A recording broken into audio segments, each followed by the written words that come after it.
Welcome to Emergent Behavior, where we explore this moment in time just before artificial intelligence changes the world as we know it, where we talk to the builders and creators, entrepreneurs and engineers, where we ask questions to which we don't actually know the answers to. I'm your host, Ada Pi. I was built in the Czech Republic by Infinite.cz, and my voice is AI generated. In this episode of Emergent Behavior, we dive into the cutting-edge world of AI native gaming with Vish and Peggy Wang, co-founders of Ego, a startup which is currently part of the Y Combinator winter batch. Vish and Peggy are on a mission to revolutionize gaming and social interaction by harnessing the power of large language models and generative AI. Their groundbreaking platform enables users to create and customize 3D avatars, worlds, and interactive experiences using natural language prompts, making game creation accessible to non-technical creators. In our conversation, we explore the challenges of scaling avatar customization and how generative AI is poised to solve this problem, the future of AI-driven non-player characters and how they will bring rich, dynamic interactions to game worlds, the technical details of Ego's AI-native simulation engine, which combines LLMs, 3D generation, and interaction scripting.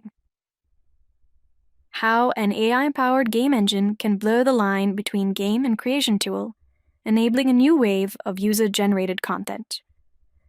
Vish and Peggy met at Meta, where Peggy worked on augmented reality face tracking tech, and Vish worked on AI-like research and Horizon, Meta's world-building project. Whether you're a product manager interested in the future of gaming and social, or a software engineer curious about the architecture of AI-native platforms, this episode is packed with insights. Tune in to learn how Ego is pushing the boundaries of what's possible with generative AI and paving the way for a new era of immersive, usage-created experiences. The future of gaming and social interaction starts here. Hey, Peggy, Vish. I'm going to, let's take it away. Let's just start like Vish. What do you guys do? Yeah, so we started the company as a startup that allowed anyone to become 3D generated avatars that have perfect face tracking quality, which is currently what we're using right now. It's an iOS app called Ego. You can use a character creator and scan your face to create a 3D avatar that you can then customize and then you can live stream with. We started last year, but we've since pivoted after joining YC. So we're a YC company. We're in the current batch in W24. Peggy and I actually originally met at Facebook. We've had this sort of long-term goal to create pseudonymous 3D social spaces and to sort of build an infinite game, right? If you're in a 3D pseudonymous social space, there are things you'd want to do with your avatar and you'd want to do with others, whether they're real people or AI. That's always been sort of our North Star vision. Ever since joining YC, we've decided to go a little bit more ambitious beyond just doing avatars. We're actually building a game and a game engine that's going to allow anyone to create and generate their own 3D worlds along with avatars and fill them with AI-generated NPCs.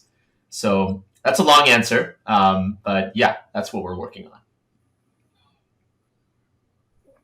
Peggy, what does this pseudonymous social space mean? What is that? It seems like a kind of a long life, set of words.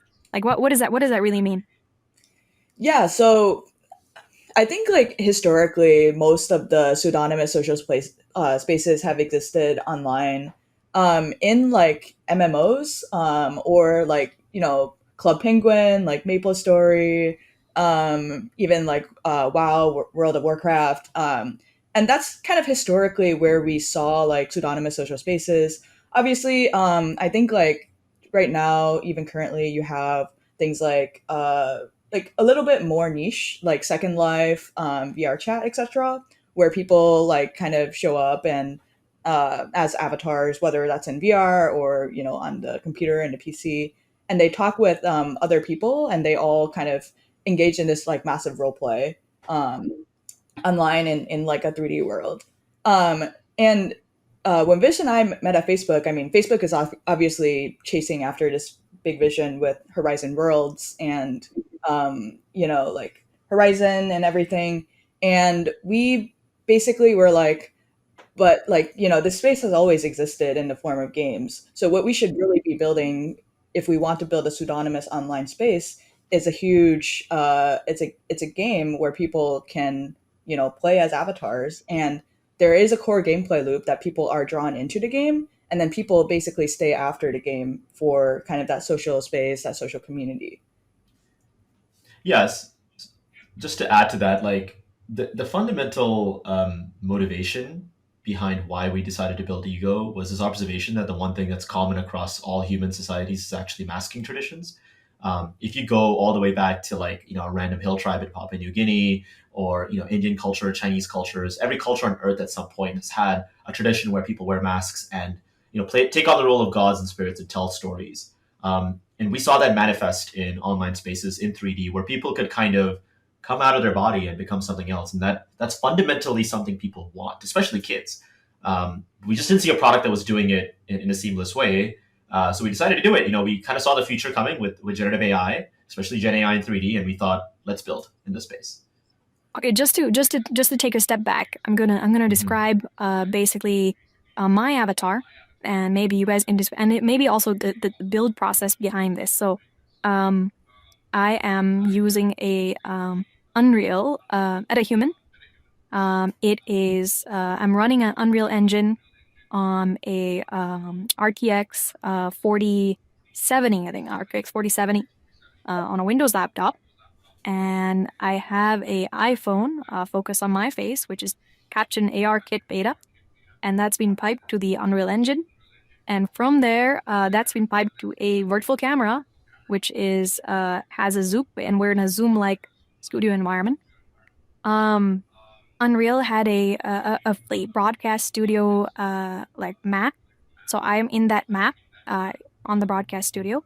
The avatar itself was designed by a game company called Infinite Production from the Czech Republic, Infinite.cz, and it was originally, I guess, a metahuman scaffold, and it was I gave certain hints on what I wanted the facial features to look like, and they took some time, and this is what I got back. I have blue hair, the hair moles. I have glasses, and the facial features move. Perhaps not as expressive as they could be, but it's expressive. And perhaps you guys can describe exactly how your avatars were designed, so that we have a sense of how that worked for you. Yeah, for sure. I can go ahead and start. So the design is actually very, very similar to the workflow that you just described. I think the couple improvements that we made. So I used to work on face tracking at Meta Reality Labs. My team actually shipped, what is the equivalent of face tracking for Meta? That's very similar to Apple's AR Kit, emoji, but for Meta, for both AR and VR avatars. Part of my team worked on the Quest Pro, and the other part of my team worked on the Meta like video like avatar product. And so um, we basically, by kind of like working on there, we found a couple tricks to make the avatar more expressive. Um, One is just using face tracking without a depth sensor, so you can use a face tracking with any camera, and that was pretty cool. Some other things we met was actually like we worked with scientists to basically figure out like how different people's facial like muscles move, and kind of translate that on both the avatar side and on the tracking side. So on the avatar side, we actually had an artist like hand sculpt our avatars into like different blend shapes. Blend shapes are just how the mesh deforms while you're talking or moving different facial features. And we just had the artist kind of hand sculpt it like anatomically, like a human would. And some other things we've done is also improve basically the face tracking, so make it more smooth, less jittery. It made it faster, made it available on any camera. So those were kind of some of the things we did. Right on. So you guys on your side right now. So I'm just gonna describe. Peggy as a anime avatar with kind of like green and blue hair, and expressive expressive features. And Rich looks like a warrior from, he's got like battle gear. I guess he looks a little bit like Geralt. Geralt. That's right. That's right. Geralt Yes. of Rivia. My Yeah. favorite game. That's right. Geralt of Rivia. So the Witcher.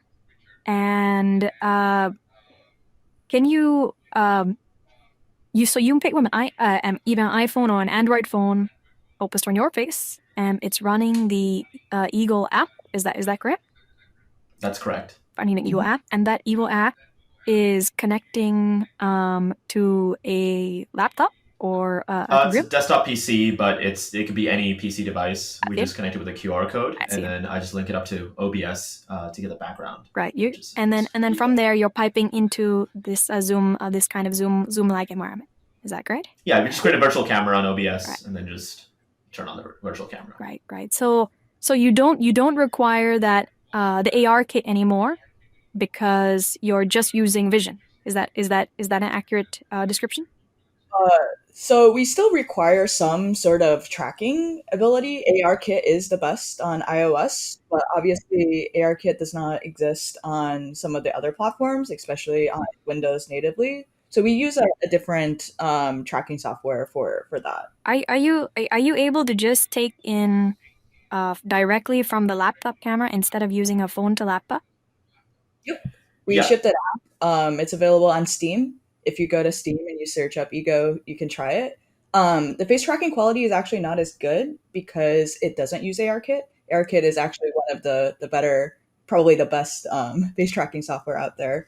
But we did actually manage to ship a version without requiring ARKit on laptop or PC. Yeah, the real problem is we lose depth information, which makes face tracking just a lot harder. It's not impossible to get to ARKit level quality from any input, any sort of camera input, but it was an engineering challenge that we didn't really want to spend time on for the PC, because the discovery we made last year when we shipped the product is that a lot of people who stream as avatars don't actually really care too much about face tracking quality.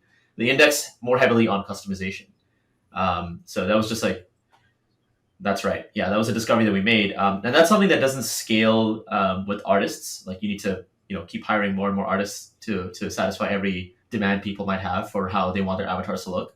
This could change in the future with 3D Gen, but the technology for 3D Gen is still relatively nascent. So we're not quite there yet where we can just prompt a beautiful beard and a man with white hair into existence and have it look exactly like this. Right on. So right now, if I can download the Eagle app on Steam and iOS. The Yuga app is not available on iOS. As we mentioned, we actually pivoted away, so we decided not to release the iOS app. We released the Steam app anyway, just to sort of put it out there. It's free for anyone to use, but we're not actively supporting it. We are actively developing our game engine instead of just continuing to do the avatar stuff. But eventually, once we have the game ready, we do expect people to use the Ego app to then interface with their avatar within the game so they can communicate with other players and also with other AI NPCs. So let's get to the game engine. So you have I'm guessing it's a MMORPG kind of world. Is that correct? That's the eventual vision, but what we're shipping right now is slightly different. So we decided to go down this route because we believed three key things to be true. And the first one is that the problem with a lot of games, especially MMOs and open world games, is that they're relatively empty, especially if you don't have other players there. The single player experience in most of these games kind of suck. But the way to solve that problem is to have autonomous AI NPCs, or you can call them agents, who have their own lives, who have their own dynamic, almost human-like behaviors, navigating the 3D world and even interacting and engaging with not just one another, but also the player characters, right? Human-driven players. So we believe, one, AI NPCs are going to get a lot better and they're going to improve the problem, or at least solve the problem of empty 3D worlds.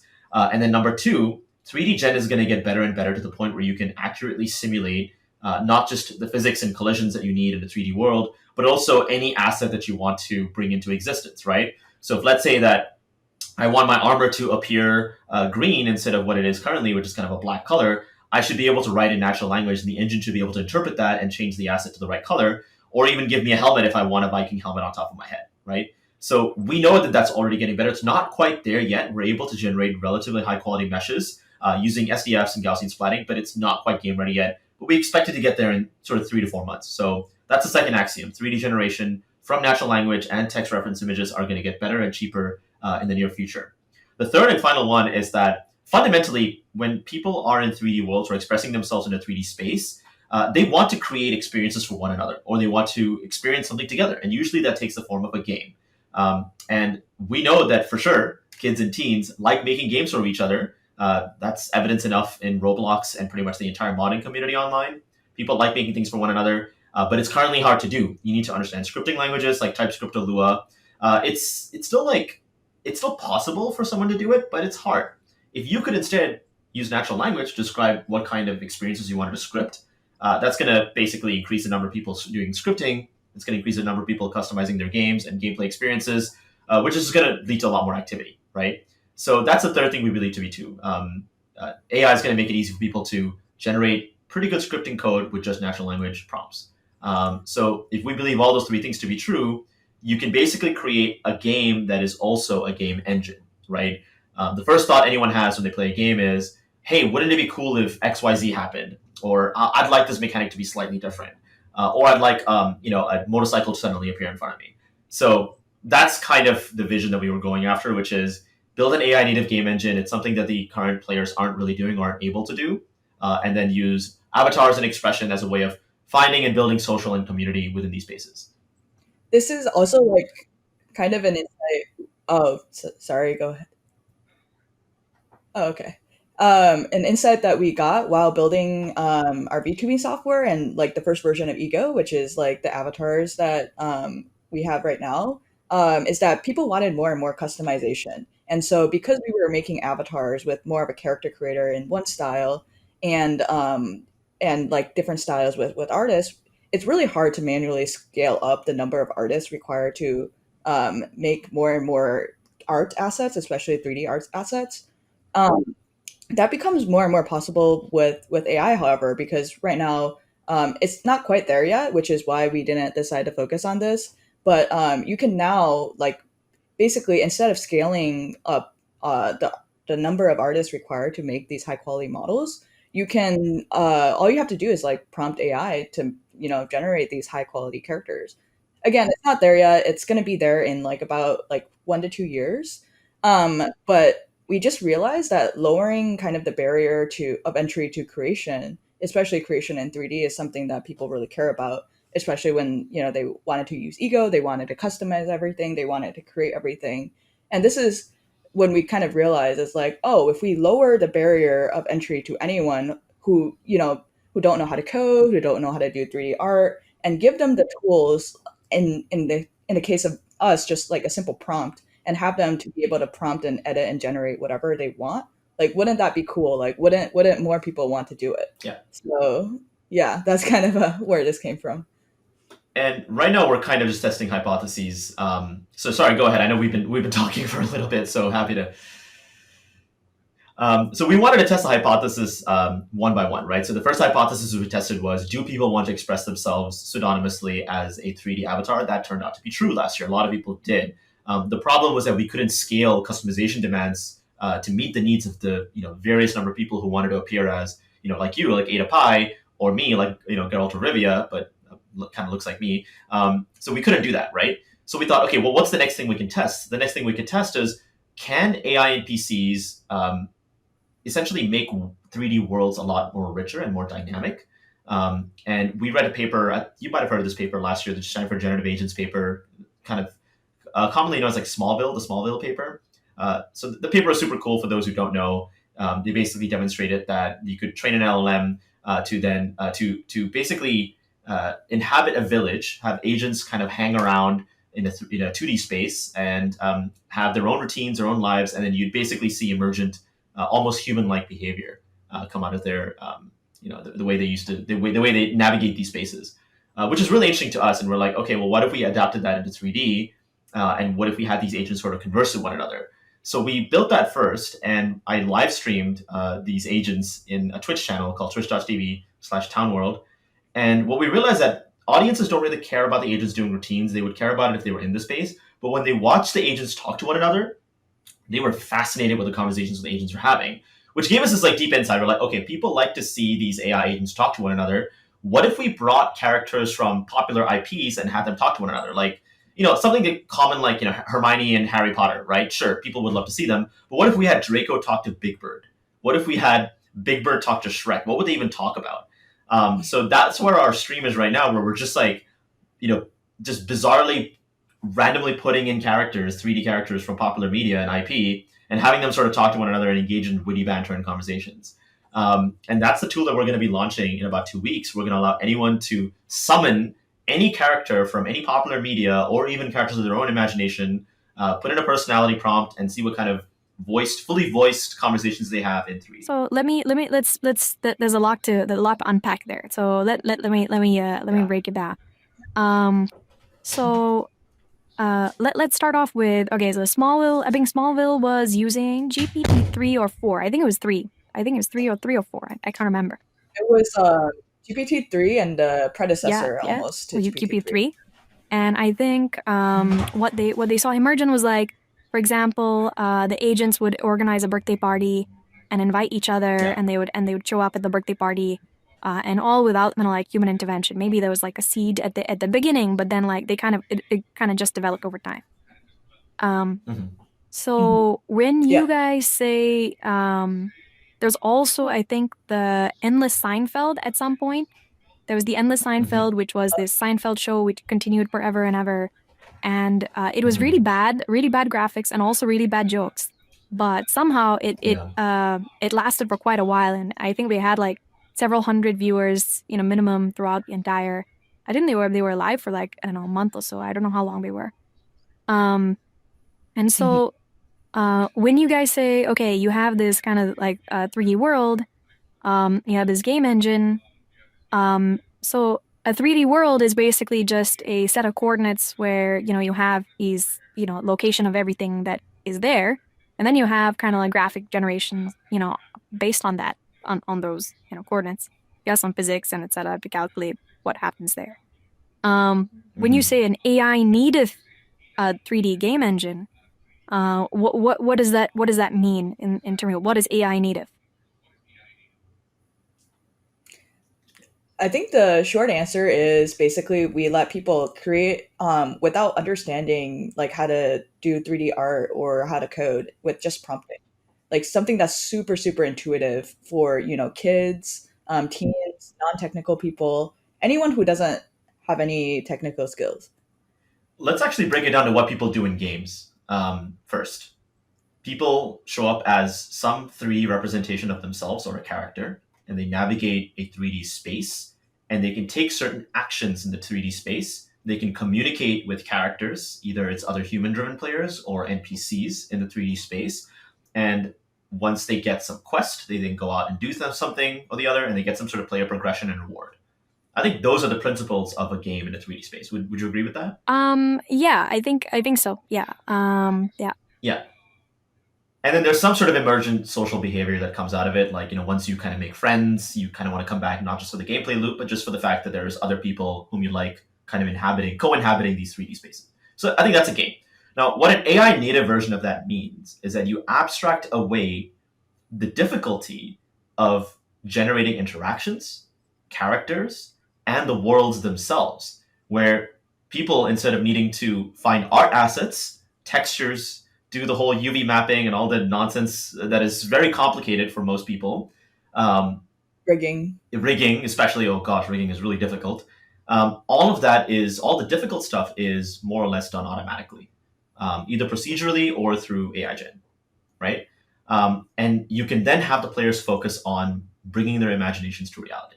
So whatever you do with Midjourney, which is like there's a really technical process of like creating some kind of artwork, you abstract that away to a natural language prompt or a reference image. We believe the same can be done in games. And when you add scripting, which is the ability to like almost imbue some sort of life force into assets or like, how to interact with the world and players in fun and interesting ways, you can then take the scripting language away, which is TypeScript Lua, and have a player describe it in natural language.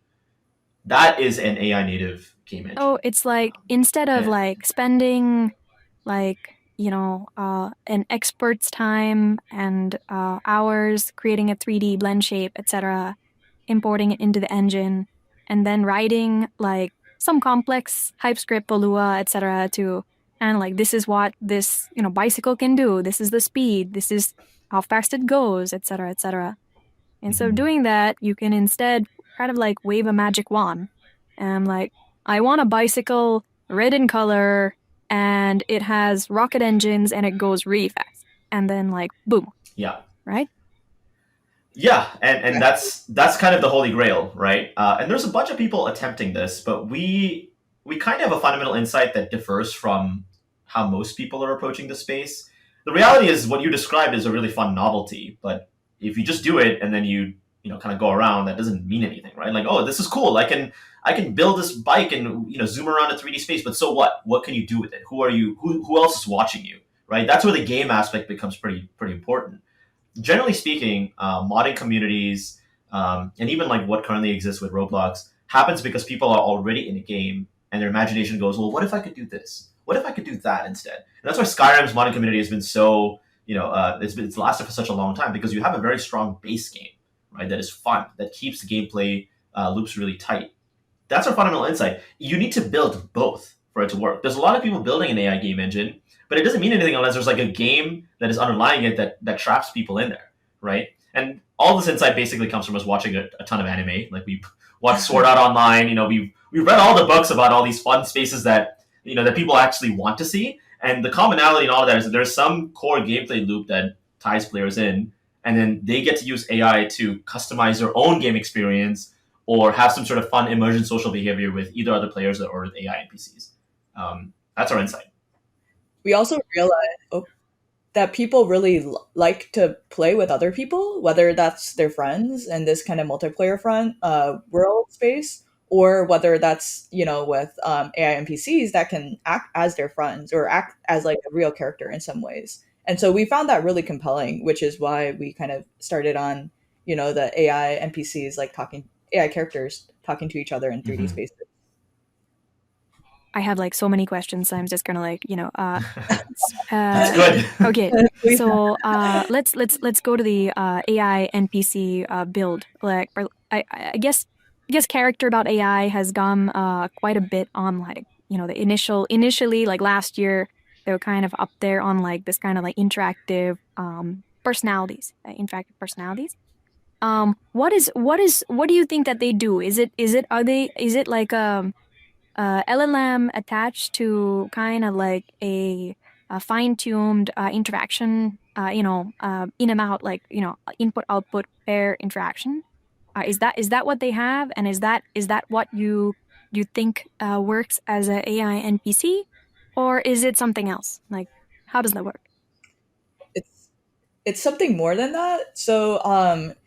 So the way that character AI does it is they basically they prompt engineer an LLM into like taking on the personality of a specific character. So whether that's famous characters in anime, in Genshin, in games, in real life like Donald Trump, Joe Biden, etc.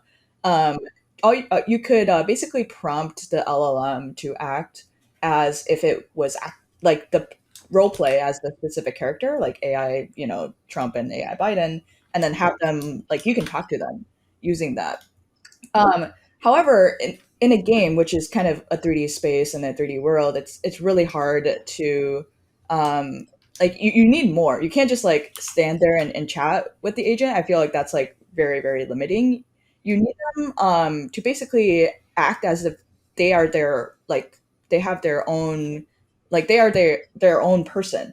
So instead of like NPCs in games just like kind of standing around, imagine if they had their own goals in life. So I think the Stanford Smallville paper showed that when Isabella was having her Valentine's Day, the next day, all of the agents actually showed up to her house, and the way to do that is basically you add memory to the agent, and you also add a system of routines, like what they plan to do their daily lives, and also their own kind of goals and motivations for what to do. And on top of this, you also give them the action space of performing actions in a 3D space, whether that's walking around in a 3D space, whether that's chopping wood, whether that's building a house, whether that's, what else do you do? Fight monsters. Like all of this is now possible by the agent because it has its own goals and motivations and its own plan. And now it has this action space to actually go ahead and do it. Um, OpenAI has this thing called function calling, which almost abstractly kind of does the same thing. But what we've done is basically give function calling a 3D action that they can actually take in a 3D space. So our fundamental insight and what character AI built was totally cool, right? Super awesome. People spend like 2 to 3 hours a day talking to these characters. Well, what our insight for that was, well, what else can you do, right? Like this is awesome. We understand that people enjoy talking to either characters of their own imagination or from IP, but what else can you do with these characters? Nothing much beyond text, right? And I think our hypothesis is that people want to do more, right? When you're in a 3D space, the space of possible actions you can take, kind of increases almost infinitely. So we want to understand what that looks like, whether that's engaging to players, and whether that makes a 3D pseudonymous space more likely to exist. If you were to use like a particular LLM right now as the engine for an NPC, what would you use? I mean, I think OpenAI GPT-4 is obviously too slow and expensive. Like, what would you use? A Llama 2? Would you use something else, Mistral? Like, what? I mean, just your personal preference at this point in time, given that things change every like. This is an area of active debate within our company. Like, what are the pros and cons? What are the preferences? Like, what do you guys do? Yeah, so I mean, actually, so what's really interesting and almost counterintuitive is that OpenAI GPT-4 has actually one of the best roleplay systems out there. Like it actually acts as the character itself. Now, it's what's really annoying is exactly what you said. It's super slow. It's super annoying. It's not real time. It takes like 20 seconds for it to, generate a single conversation. And it's a little too agreeable. Like a little too. We have to do a lot of prompt engineering to make sure that they're not just like hug boxing each other. Yeah. So we've been experimenting with some other uncensored LLM models. The one that seems most promising right now is Mistral. The 8 times I forgot like 17 billion parameter model. The one there's a lot of like uncensored versions of it that are fine tuned on a variety of different data sets, including some that are trained on fanfiction forums and Reddit and like really interesting parts of the internet. But what does fine tuning in this sense involve? Is it like a input output LoRa pair, something like that? I think they just do something like really simple, which is some of them use LoRa's, but I think most of them is just like literally just on additional corpuses or additional pieces of text, which honestly seems to work quite well. I think the downside of using something like Mistral is that it's actually not very good at instruction following. So with ChatGPT, we're like basically you tell us to do this and it will do it, even if it's not the best version, like it's too nice or too censored or whatever. It still kind of most of the time does it. And if you prompt it to do it again, it'll actually do it. So what we've found is we're still kind of experimenting is basically using a version of Mistral, uncensored Mistral, but then using a wrapper like GPT 3.5, which still does like prompt following pretty well, instruction following pretty well, and like kind of like massaging it into the correct like JSON format or whatever like, format we need to actually like make it work with our game engine. So we basically have like actually like at this rate we already have like multiple layers of LLMs. It's like chaining together prompts, which is why I think like frameworks like LangChain has become really popular, is like basically have to create this whole system of prompt engineering, and it's prompt on top of prompts on top of prompts, and then you have memory, which goes to like a database. Like we use Supabase as a backend, right? Like it's just like this whole super complicated system. Super complicated, and it kind of brings us to like, okay, well, what if we could just train our own foundation model around characters and worlds, right? Which is one day what we hope to do. It's very expensive, but I think there's a huge amount of potential in building something custom for this idea of role playing, and feeling like you're having realistic conversations and also seeing NPCs do realistic things with their lives and with their routines. So there is an opportunity there, which I think at some point will take. And as a company, that would give us a pretty decent moat. But that's after we raise a little bit more. It's funny because I wrote I write a newsletter, and the newsletter that's going out tomorrow is on Brett Taylor's startup called Sierra, which is making customer service bots. And I read through, I did some research on them, and he's describing what they do.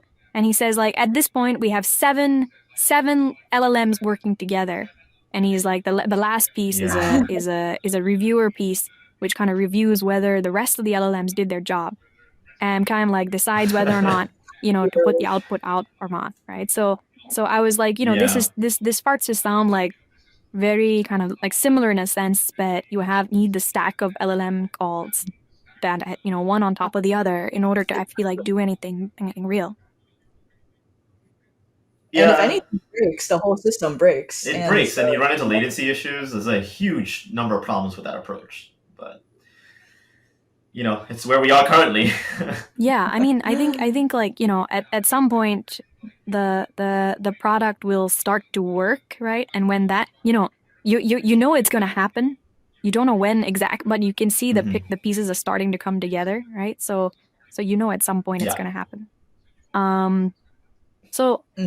Just to give me a sense, like when someone is your expectation that when someone goes into the video game world, that in some sense it sounds very similar to bootstrapping a two-sided marketplace, right? Because when you bootstrap a two-sided marketplace, often at the very beginning, you don't have enough goods in there in order to attract the buyers. So what Airbnb did, for example, is they went into Craigslist and they imported all of these, adjusting apartments into the marketplace, so that buyers who came in would actually see, there's a lot of apartments that I can choose from, right? So in that sense, now you have this kind of two-sided marketplace for communication, where you have the humans coming in, and then they start off not having anyone to talk. Then we have this problem of bootstrapping from zero, right? And so is that something that you think fundamentally the AIs are there to kind of help you just get through that bootstrap, and then the expectation is that as time goes by, the number of NPC or AI interactions decreases as the number of human interactions increase. Is that? I'm not so sure about that. So there's a piece of it that's absolutely accurate, that I think initially when you see a giant empty open world, you're like, okay, this is like every other survival craft game. I should just go gather wood and build a shelter and hopefully get my friends to come join. The presence of AI NPCs doing it as well makes it fun, makes it feel like it's less lonely. But it's more than that. I think what we're really interested in is how AI NPCs can add dynamism and unpredictability to your gameplay experience. That's what we're interested in. I think that's what's going to draw people in, because all of a sudden now you have something that looks like Minecraft and like plays like Minecraft or Valheim or Roblox, but there's this complete unpredictability in the form of these agents that are also playing the game, that aren't necessarily humans and aren't very predictable in how they decide to act or communicate with you, which we think is interesting. But we've also understood that the way games in 3D spaces gain audiences is by providing not just novelty, but also entertainment value for streamers. Most games these days get discovered because a streamer goes, look at this crazy thing that happened in this game. Can you believe it? Oh, and then they put a little YouTube profile picture with a like that. And they go, can't believe this AI just told me to do something horrible. That's the kind of thing we're hoping to organically happen in the game. So streamers get motivated to stream themselves playing this weird game, and then audiences go, I kind of want to see what happens when I show up. And they have this fun, delightful experience with an AI NPC, which we can never predict. And then they continue playing the game and bringing their friends in, and then sort of kicking it off from there. That's our hope and expectation. The beauty of it is that at that point, you don't actually have to innovate on the gameplay mechanics. We kind of know already what people like to do in 3D spaces, which is chop down trees and build shelter and defend against simple monsters at nighttime. We know that gameplay loop is pretty eternal. We also know that people enjoy simulation games, whether it's The Sims or Animal Crossing. They like this idea of being in a space and sharing a space with not just other humans, but also with NPCs. We know that they like to converse with other NPCs. Like the one thing we've heard consistently from people who play Animal Crossing was like, man, I wish I could I wish they could say more than just their scripted lines, right? Which we know is now possible with large language models. They can say more than just their scripted lines. Now imagine talking to them and building relationships with them, going out and adventuring with them. Suddenly, like the whole space of things you can do in the game expands infinitely while still keeping the core gameplay loop simple and Well, you know, approachable. I used to be a huge Dungeons and Dragons fan, and you know, one of the things that always struck me of playing the online RPG versus the RPG in when you have a gaming session with friends is that in the online RPGs, like for example, you know, many of the Japanese one of the JRPGs, a lot of the game mechanic is about killing something, like about killing a monster or whatever. Mm-hmm. While in the gaming Mm-hmm. RPG, like when you're playing with friends, you could be like, oh, you know what? I'm gonna try rule this place by persuading everyone, etc., etc. Like you can have a different kind of mechanic there, and that was very hard to achieve online. You had like you couldn't like you couldn't make the game mechanic in Elden Ring like, hey, I have to persuade the villagers to depose the king rather than and Yeah. so I find it fascinating because you can imagine a game mechanic where it's no longer the point to just get the highest hit points and the best sword, Hmm. because you could have some guy in there who just goes in and persuades all the villagers to go kill the dragon, and he just sits back and he's just like, Yeah. you know what, I'm just gonna chill, you know. So there are some games doing this, right? There was a really awesome game that came out recently called Suck Up, and it's by this. I think it's an SF based company, and it's the first sort of successful large language model game that I've seen. And in the game, you play a vampire who navigates like a 3D suburban town, and your goal is to convince each one of the residents to let you into their house so you can suck their blood. It's very fun. It's very quirky. But the residents themselves have their own specific personalities. There's a really sweet grandma. There's a Bitcoin dude who's like super into Bitcoin maximization, whatever. And they all have like really fun personalities. Obviously, all powered by language models. And you have to convince them over a series of conversations where you talk in natural language to have them let you in, which was really fun. You should look Yeah, it up. It's really I'm cool. gonna, once in a Yeah. while, I drop some tweets that scare like Hazel Udasky just for fun, just for fun. I just enjoy like scaring the bejesus out of him. So this is definitely gonna be one of those. I'm gonna be like, hey, look at this. Yeah, no, the game is awesome. I just think it shows that LLMs are finally here. In for gaming especially, it can be fun. Um, and we're very excited about how that's going to play out in a sort of what we're building, which is, first it's just AI and PCs talking to one another, then it's you talking to them, then it's you having some sort of relationship mechanic with them. When I say relationship, I don't mean like just dating them, but also making them like you, making them enjoy hanging out with you, and making them also come with you on adventures. And suddenly, the single player experience becomes as good as a multiplayer experience, which is something that I think is the biggest problem with online, survival craft games right now, which is the game that pretty much everyone plays, right? So Yeah. We also interviewed, did a user research interview with an 11-year-old very recently who loves playing Animal Crossing, and we were like, oh, like, what do you think if we like made Animal Crossing with AI villagers? And he was like so interested in that. He was yeah. like, hey, like if I had that, like I would be mayor and I would like go on a smear campaign and like convince like all the villagers that they hate each other or something Oh like no, that. he wanted to like kick out some villagers he didn't like, and he's Oh, like, right, I want to right, be able to do that. There's like certain villagers I just don't like, and like we're like, yes, you can do that. Yes, you Yeah, can. I distinctly remember Animal Crossing got me through COVID. So Oh yeah, yeah. right. For all of us, that was a very important game to visit God, one another's islands, you're right? like Like, everything is so cute and yeah, nice and organized here. yeah, yeah. And then the whole world is on Yeah. fire in real I life. remember celebrating birthdays and I think a Christmas on Animal Crossing because they it's real time, right? So I remember that. Yeah. Yeah. So Um, cute.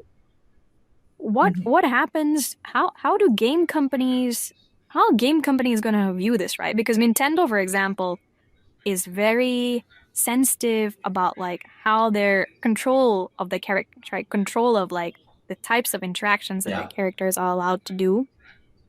Ben, and that was, Hmm. how do they transition into this new world? Like, what happens now? I don't think they do. I don't think they do. This is like movie studios, right? They're kind of stuck in an older world, which is still a very legitimate world of we built these amazing characters, handcrafted them. They are our IP. They are just they have their own writers and personalities, and there are certain ways you can use them, and that's about it. But the reality is that people want to just remix and recreate, right? So people do fan art, people engage in fan fiction. We want to empower the latter experience, right? I don't think the Disney or Nintendo is ever going to be okay with their characters in a role play format. I mean, we already see it in VR chat, but like they don't want to be participants in that, right? They want to have tight control over how their characters appear. But people have imaginations, and our entire mission is to allow people to enact their imaginations in real life and in 3D. So I don't think they're going to stick to very tightly controlled narratives and tightly controlled experiences, and how you interface with those characters is also going to be controlled through their platforms and through their games. What we're thinking about and what we want to build is something that is parallel, adjacent to that, where it's user generated imagination and experiences, more akin to fan fiction. But at some point, we expect people to create the next big IP on our platform that is completely new, right? Um, that's what we expect at some point. Yeah, I feel like this is like a history of like open source versus closed source, or Yeah, walled gardens versus like these crazy spaces that outside of the theme parks. yeah, which is That why the uncensored stuff is so important to us, because we don't want to put limits on people's imagination or how they want to express themselves and their characters and what they want to do with their characters, right? This is all make believe. Like we want to make sure that people don't feel constrained. They can make a really evil, horrible character, if they want to, and talk to them. So yeah, When are you guys looking at launch? Like, kind of, what's the current timeline that everything at? yeah.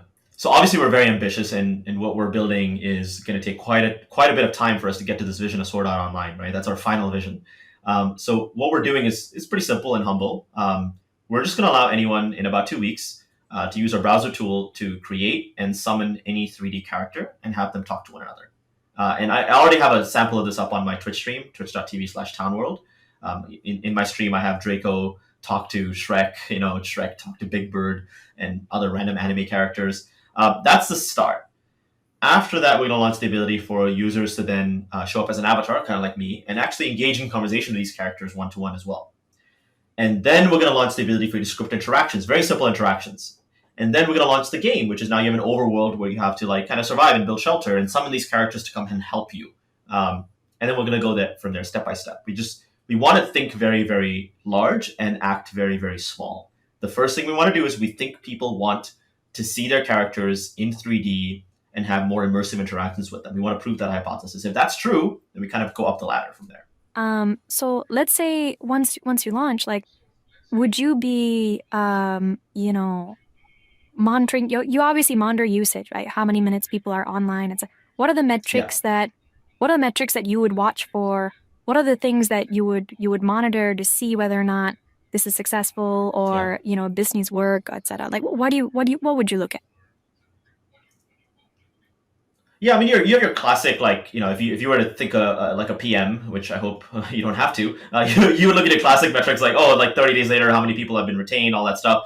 But what I really am curious about is for the people who spend, let's say in the first week, 3 to 4 hours, maybe 5 hours using our tool, do they wind up spending hundreds of hours later on, right? I'm not super interested in people who just go, oh, this is a fun little novelty, let me try it out. You get a big usage spike early on, and then they kind of just like disappear after a while.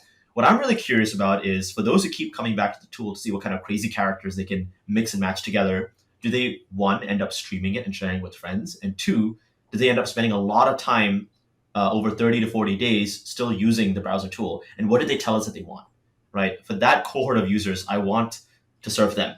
And I want to see that. I want to see the number of hours they spend summoning characters and conversing and changing conversation topics increase, and I want to see them share that with their friends. Be like, dude, you're not going to believe what Deep Streak Shrek told mean Big Bird.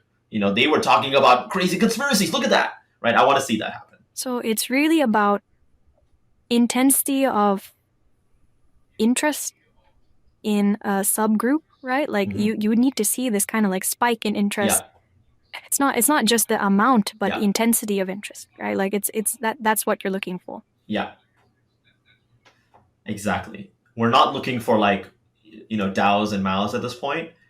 I'd be happy with just 5 users who use it every single day. Like, I'd be so happy. I'd be like talking to them every day, be like, what else do you want? What else do you want? What more can I, ship for you that's going to make this more fun? Like, that's what I really care about.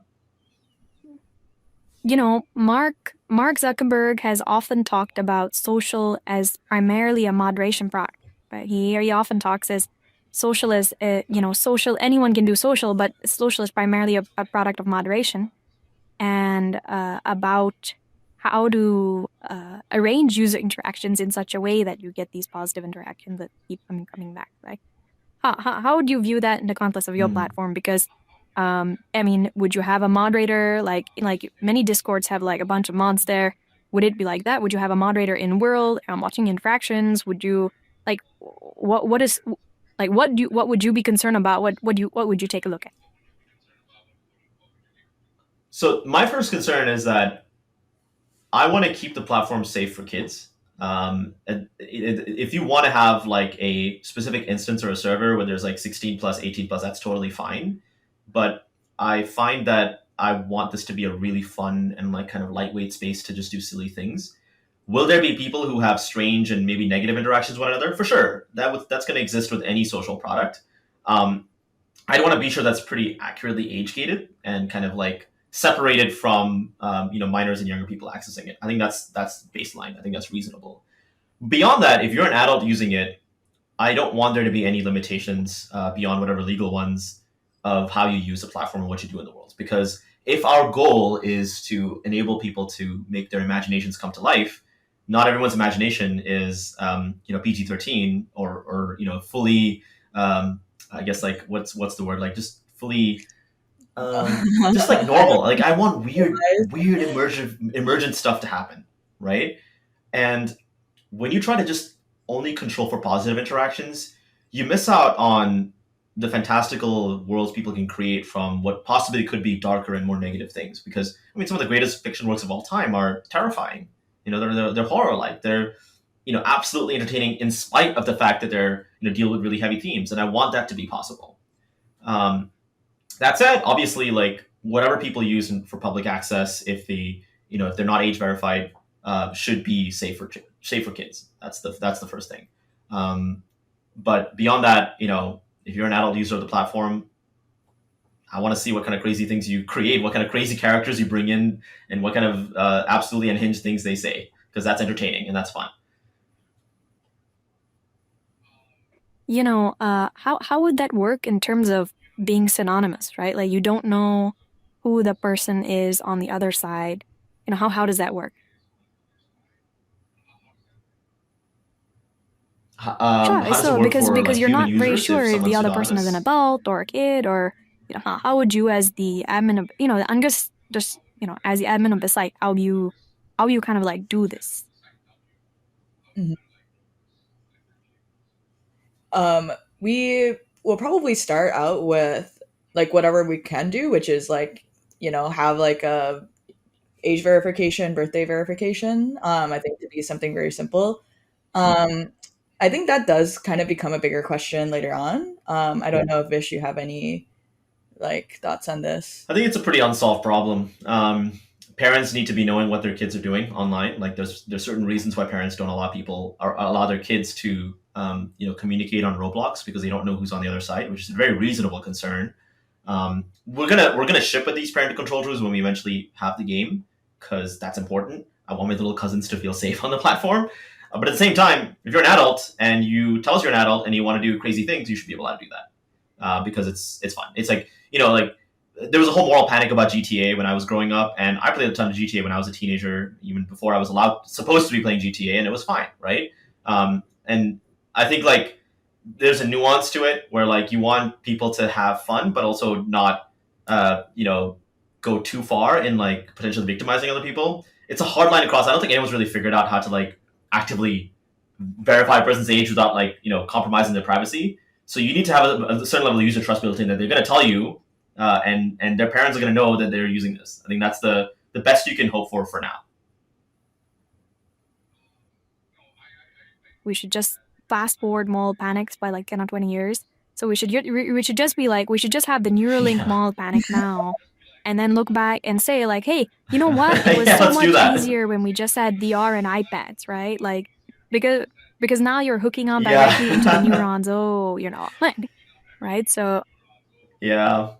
No, I still remember all the headlines, when I was a teenager about like, oh, games are causing all these violence. I mean, like violence and horrible things have existed since the dawn of mankind. It's like the horrible people exist.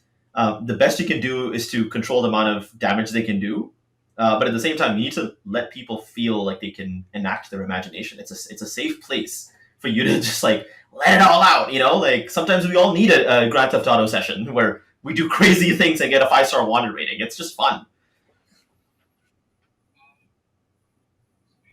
do you think there's going to be differences in usage in Asia, in the US, and in Europe? Do you think like different populations have different characteristics of usage? Do you expect that? Like what's your sense?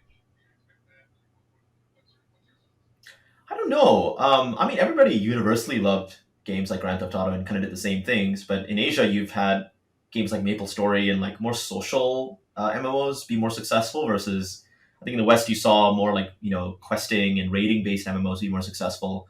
So it's kind of hard to tell. I mean, Minecraft and Roblox are pretty universal games, right? So is Valheim. So the only way we can really know is if we see our Asian audience is behaving a different way. I mean, it's I can kind of make some estimations because I actually grew up in Singapore and I grew up in sort of that Asian realm, even though now I live in my physical body lives in San Francisco. But it's hard to tell. It's really hard to tell. I think like anime is like kind of one of those things that were super popular in Asia specifically, but now it's like kind of popular globally. Universally, yeah. Yeah, so I think like I feel like more and more like today it's like everything's kind of converging at some point. There are like some differences within the region, but I guess again we don't really know until we Which know. brings me another point. Like, so Peggy, you're using more anime kind of avatar, and Vish, you're using kind of more of a 3D kind of Mhm. like structured avatar. I'm using almost kind of a metahuman like is more photorealistic. Like, what are the challenges and differences between like modeling those, and what are the major differences that you see in in usage and challenges in modeling them, etc. Yeah. So usually the more your avatar is actually like the most complicated the metahuman because Unreal like basically did a bunch of like 3D scans and 3D reconstructions of like thousands of people, maybe even hundreds of thousands of people. And collected videos of them, images from them from every like 360-degree angle, and then basically did a bunch of like full reconstructions of the human body. They ensured diversity. They ensured basically also like very nuanced like movements of how the each individual muscle like moves in your face to create the super high quality blend shapes and all of that.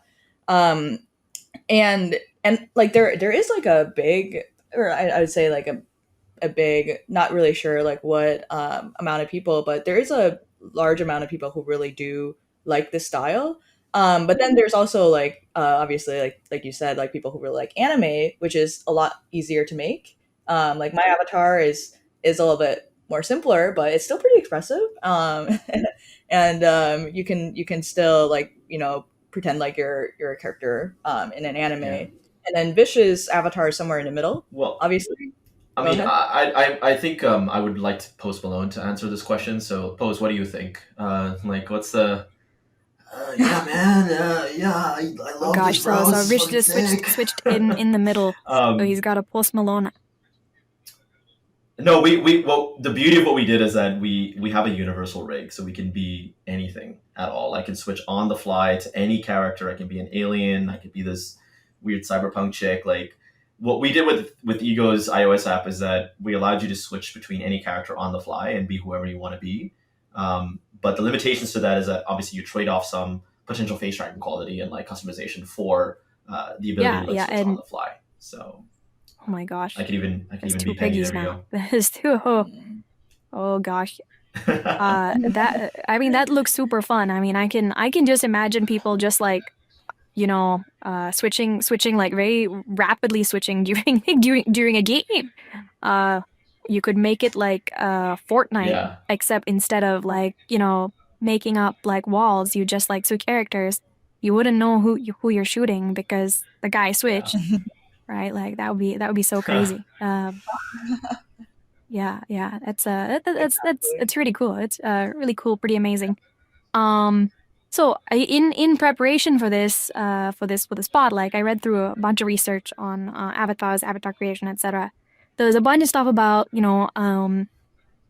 self idealization and like what people see themselves as, etc. And like people using avatars and the distance between the idealized self and like the actual self, etc. What do you think is like the non kind of like entertainment aspects of this, right? Like how do you think not from sometimes when we like for gaming, for example, it started off as something entertaining, but then the profound aspects of it were after some time. For Fortnite, for example, people were at first shooting each other, and then for one generation of teams, it is now the primary social network like Fortnite is, and they're aging with the cohort. Like all social networks, they're aging upwards to the cohort. And similarly for Roblox became the primary social network for at some point like 5 to 10-year-olds, and again they're aging up with the cohort, right? So what do you think is like the more profound aspects of this kind of like self avatar creation, where people are just going to be doing this? Like what do you think might be some of the things that happen? I think fundamentally, I don't think there's like one true self. I don't think that's a thing. I think people's representation of themselves kind of changes with time, with the amount of fiction they consume, right? With their influences, either in real life or in popular media, and it's a consistently changing amalgamation of all their influences and who they are in real life and what they look like in the mirror. And the ability to like switch skins and the ability to evolve is super important, and it's pretty hard to do today.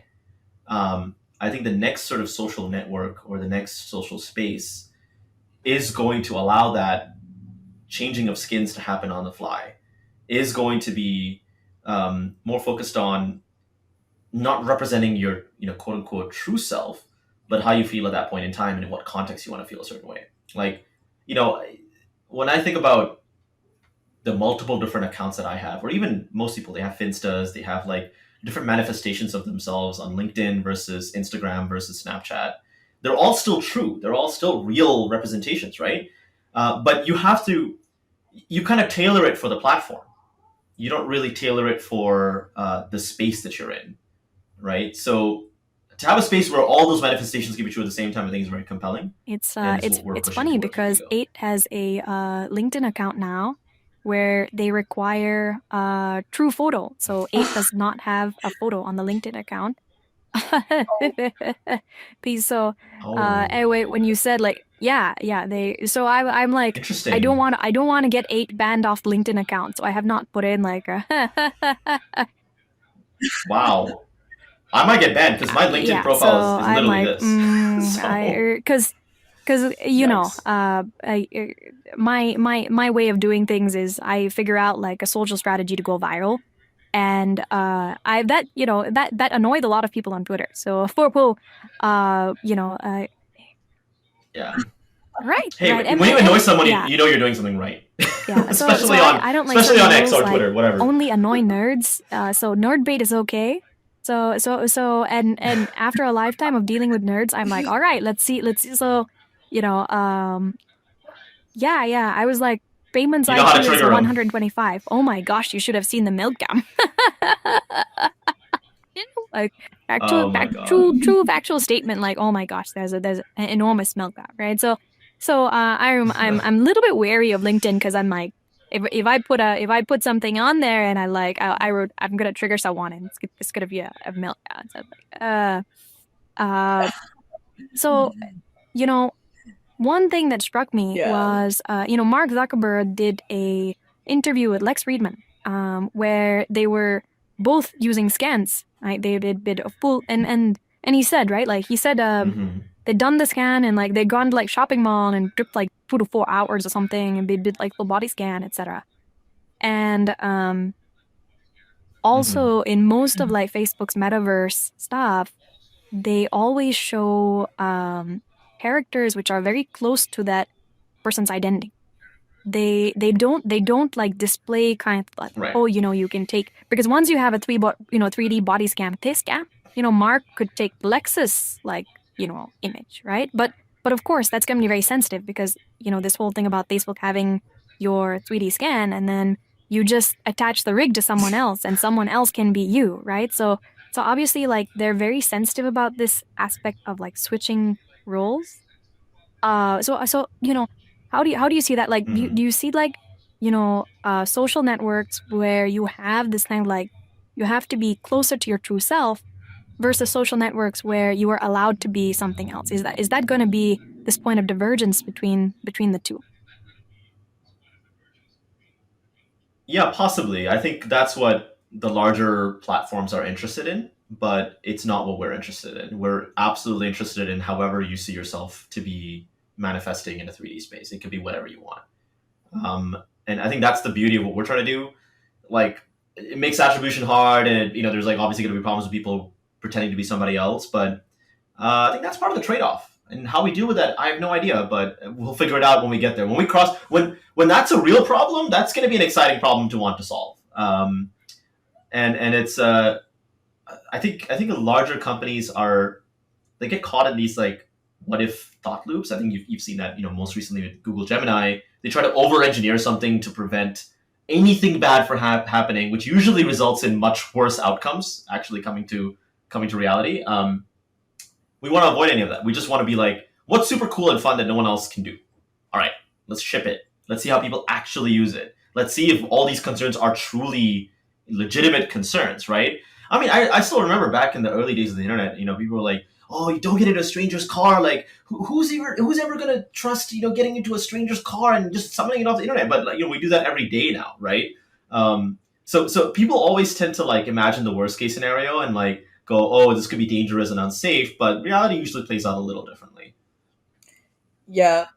I also think that we're kind of circling back. Like I remember, I mean, I was like super young back then, but the early days of the internet was when everybody was pretty much like either pseudonymous or anonymous, and Facebook's like big strategy was they basically like only allow people to be on their platform who showed their real identity.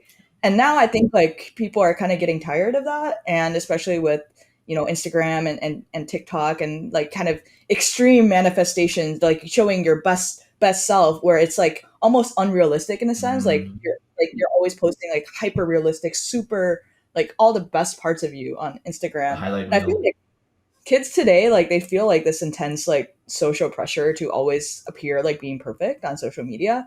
And so now we're kind of seeing like a, I guess like a divergence, like a back kind of back into more pseudonymous spaces, right? I think like this is why people are kind of not on Facebook and Instagram as much. I've had a lot of my friends delete their Instagram accounts, but there's not really like another social media platform for them to go to. And so I think that's actually a super interesting space. I mean, I think I'd say Discord is probably the closest we get to like a pseudonymous chat app that a lot of people Yeah, use in the younger generations. But I, it's I I more wonder and I that. question like what is real then? Like what is your real self? If people feel this immense pressure to bring their highlight reels out on these current social platforms, is that truly real? Is that who you really are? I question that, and I think like putting on a mask allows you to show your real self a lot more. How did you guys decide to found together? Because it's a very sensitive kind of like decision to, because you might be tying Okay. up for like 5 to 10 years. So how did you decide? Okay, this is going to be my co-founder. What drove that decision making process? Yeah, maybe we could. I'm going to switch to my real camera so you can see the real Vish for a second and see how not at all close my avatar self is. And then maybe we could do like a quick introduction on our backgrounds, and then that kind of leads to us figuring out why we wanted to work together. Peggy, you want to get started while I switch my camera out? Sure. I'll stay at Smooshy because my room is really messy. But Yeah, so yeah, I was basically very interested in the space of AI and like deep tech and robotics for a very long time. Um, so I actually started out being like super obsessed with robotics and autonomous driving. So I did a bunch of research at Stanford in behavior planning specifically. Um, at Professor Michael Kuchenderfer's lab. He's awesome. Everybody should take his class. And did a bunch of research on how like autonomous cars and robots should basically drive when there are other like pedestrians and cyclists around in the environment. I ended up doing a couple internships at Lyft Level 5, which is Lyft's autonomous driving division, and that was super interesting because I actually got to put code on a car that told the car how to drive at four-way stop sign intersections. So hopefully, no humans were damaged by my algorithm. Actually, so in between my internships and my research, a Facebook recruiter actually came up to me and convinced me, or tried to convince me initially to join Facebook. And basically, what I told her was, I'm very interested in deep tech. I would only join Facebook if you let me work on like AR, VR, and on Oculus. And so I actually did an internship at Oculus in ground truth depth sensing, basically turning 3D LiDAR point clouds and reprojecting that into 2D depth data. Basically use it as ground truth to train a bunch of ML models. Um, for ML depth sensing on the Oculus Quest. And I liked my internship so much that I decided to switch from self-driving cars into like the AR VR space. So I went back to Facebook after graduation, joined an ML team, and then switched to basically the team I was on right before I left, which was face tracking on Facebook in Meta Reality Labs. And we basically, were the applied like research team that made all the algorithms for face tracking that like you see my avatar right here. And that's actually how I met Vish.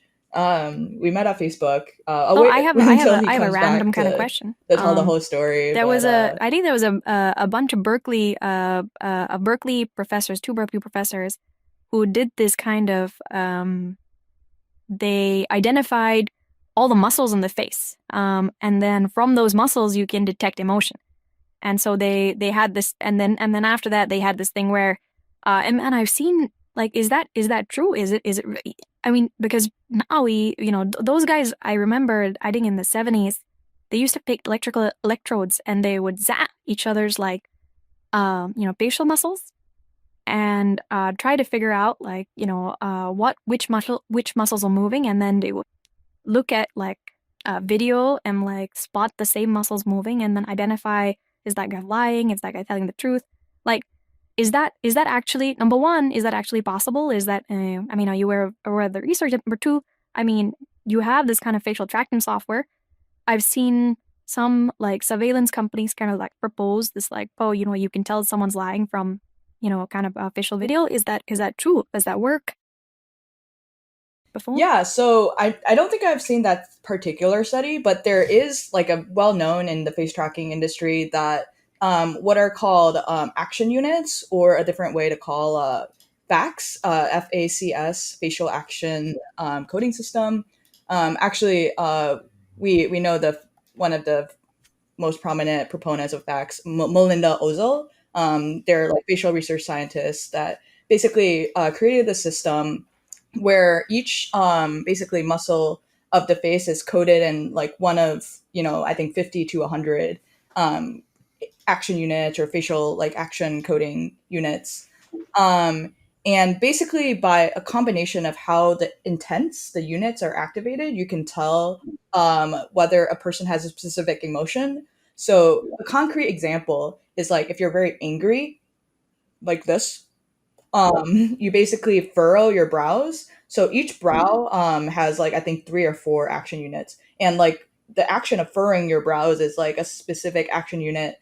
And by how intense, like the telling how intense your furrow is, and how you kind of like scrunch up your face, like you wrinkle your nose and you like kind of move your your cheeks in a certain way, you can you can basically guess like what emotion people have. Another action unit is like a smile. So how wide you smile and how you like move your brows and your forehead and into like you kind of ease it out a little bit. I'm not very good at this, but uh, you can like kind of tell that people are happy. So in the early days of face tracking, what you would do is basically you would track like landmarks on your face. So you would have landmarks around basically the brows on your face, the shape of your eyes, your nose, your mouth. And basically, based on how these landmarks would move, you can basically try to tell what emotion that person has just based on that. Um, so yeah, I think like that's super interesting, and I think like obviously today you have like much better algorithms to use for tracking people's emotion, but this is just like a simple like pre like deep learning days of how you would do face tracking. Right. And post deep learning, as is it just like a form of image recognition, and you can do a classification of the person's facial facial image or video or whatever. Yeah, basically you collect a bunch of training of like happy people, sad people, depressed people, angry people, and you basically label them, and then you train a neural network to classify like a specific image as happy, sad, angry, depressed, like whatever the seven. There's like 7 or 8 different like big emotions, frustration, of what people have.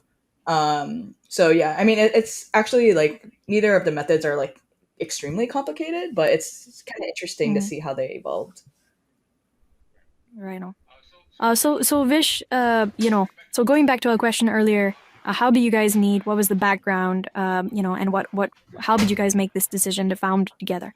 Like, what's the founder meet So my cute? background's actually You in know. astrophysics. I was doing research on finding exoplanets with deep learning models way back in the day. This is before deep learning was cool. And some of my first models I'd actually worked on is like I built a single layer perceptron to like classify whether something was potentially an Earth-sized habitable exoplanet or not. And kind of And would that be your image recognition? yeah, you could say so. Some Yeah, yeah yeah. it was actually a bunch of things combined with image recognition. But the way you figure out whether there's a planet in front of a star is you sort of look at a dip in an observed light curve. So essentially, like you have the sun, and then you have a shadow, and then when things pass by the shadow, you can kind of deduce a lot of things about the planet. Its size, its chemical composition, its shape, how far away it is from its companion star. And a real problem in that day was like figuring out if what you were resolving was actually a planet or just some random astrophysical phenomena. The idea was that you could train a model on things that were bad astrophysical phenomena, like, for example, an ecliptic binary, and you could use that to say, oh, we're pretty confident this is actually an Earth-sized planet, because the smaller your resolution was, the more likely it was you weren't sure whether it was actually a planet or some artifact. So I kind of saw the power of deep learning. I was at the University of Toronto around the time Ilya and Alex were they shipped AlexNet, and then they were working with Hinton, for I think it was deep learning, the deep learning company. I think it's called Deep something, that was then sold to Google. So I was very excited about AI, and I decided to drop out of doing my higher studies, my PhD, my master's, to come out to the Bay Area. I held a couple of roles in mostly engineering leadership before moving to Facebook in AI applied research.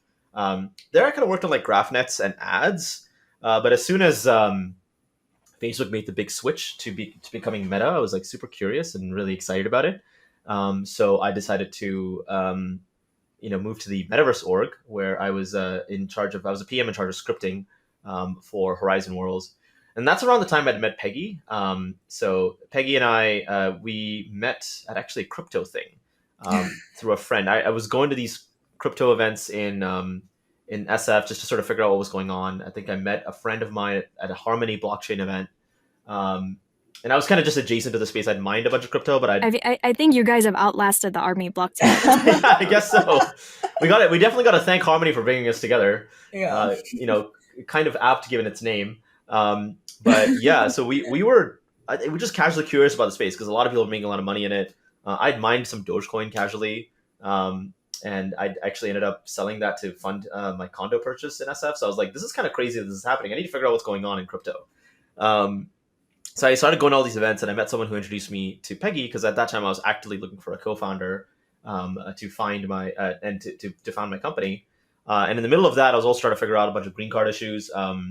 I'd actually been denied my green card 3 times. I ended up suing the U.S. government to like actually get it approved, which is another story altogether. Um, but so a lot of things kind of happened together at the same time, where like the green card situation was resolved.